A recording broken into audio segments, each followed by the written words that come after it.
Hi friends, I am Sai Jason here. Welcome back to my channel Sai Tech Guru. In today's video, I'll try to talk about the Redmi K40 Pro device and the Redmi K40 Pro Plus as well. So I'll try to discuss all the specifications regarding the both phones, and finally the Redmi K40 series has been launched. So this is a video which I'll be covering only two smartphones, which is a Redmi K40 and Pro and the Pro Plus as well. So there's another model which is a Redmi K40 as well. So I'll try to cover in separate video, and there is a reason for that as well, because the Redmi K40 is actually the upcoming Poco smartphone. So I'll try to cover that particular video in the next topic. So make sure to subscribe and stay tuned for that interesting topic, friends. But in this video, let's focus on the Redmi K40 Pro. What are the specifications the phone has, and what are the things you need to know before actually buying the device as well.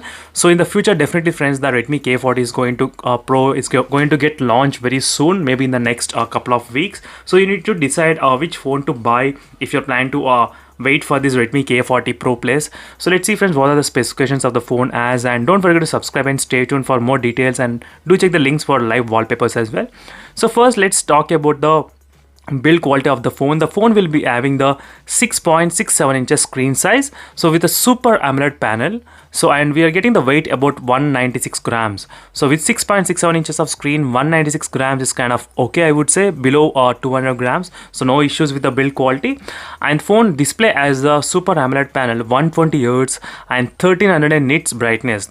That's another good advantage which we are getting in the Redmi K40 Pro and the Pro Plus as well. So both phones, the display category is kind of same. And next is in the build quality, I forgot to mention, the phone has the IP53 dust and the splash of production proof as well. That's another thing if you notice, as you can see. And the display resolution is of 1080 resolution only, so it's not the 2K.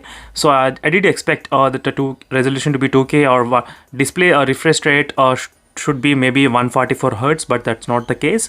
So that's okay with the display, friends. There is no much improvement in the display, but apart from 1300 nits maximum brightness, that's very good. And next is a Snapdragon processor, Snapdragon 888.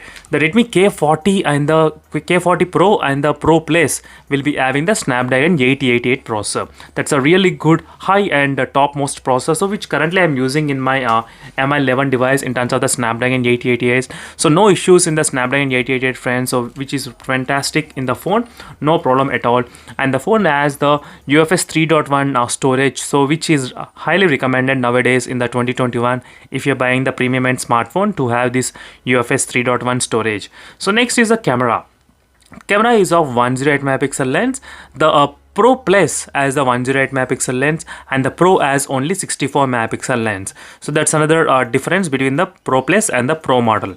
So this is where the difference is in terms of the camera. So everything is same, the display is same, performance and the battery, charging speed, everything is same except 108 megapixel. The Plus has 108 and the normal Pro has only 64 megapixel lens. But both can record 8K video recording. So 8K recording is there in both phones, but only the addition of this 108 megapixel lens makes this Pro Plus model.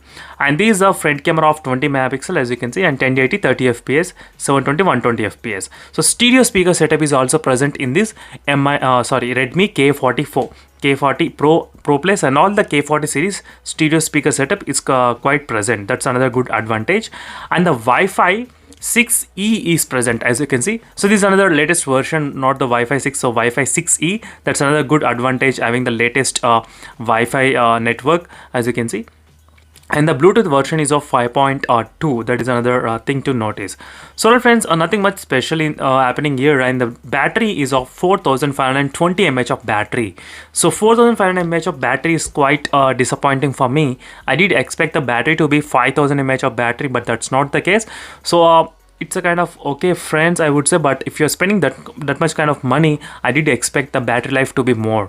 But fast charging is kind of same, 33 watt fast charging, which we did see in the couple of other phones, Poco X3, Mi10i, same 33 watt fast charging, 100% in 52 minutes, as you can see. So these are the few details about the smartphone, friends, in terms of the Pro Plus and the Pro version. And I'll try to do a separate video on the Redmi K40 normal edition. So if you are having any other doubts regarding the smartphone, so make sure to comment below. And if you want me to compare this phone versus other phone, I'll try to explain you which phone is the best to buy as well. So make sure to subscribe and stay tuned for more videos. And thank you, friends, for watching this video. See you in the next video, friends. Until then, bye.